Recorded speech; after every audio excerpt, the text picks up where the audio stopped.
overall setup is looking, rather bearish. The bond yields are, moving up. The dollar index is moving up. But Brent crude, Mohit, that has, surged by about 5-6%. In the past week or so, in fact, and Brent crude, as we speak, is above $87. That's a 4-month high for Brent crude, and we are approaching that uncomfortable zone. And of course, the crude prices, of course, matters for us because India is a net importer country. So a lot of our segments, and of course it's a key raw material for several industries as well. So the input costs will go up. But are we there in that uncomfortable zone, Mohit, according to you?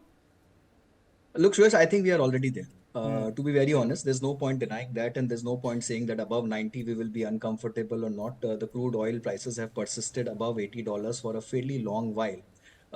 And look, we can always arrive at a number saying 90 is bad, 95 is worse, and so on and so forth, but 87 is no less.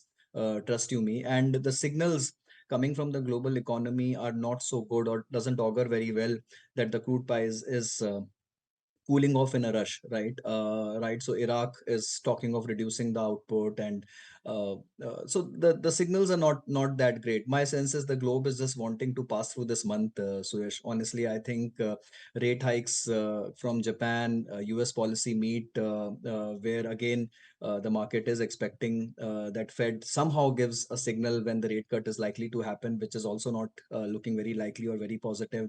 Then the crude soaring up. So the signals are not very good globally. I think the setup is extremely tight for equities, honestly. And my sense is for next 2-3 weeks, this continues to be so. And crude doesn't look like that it is cooling off in a rush.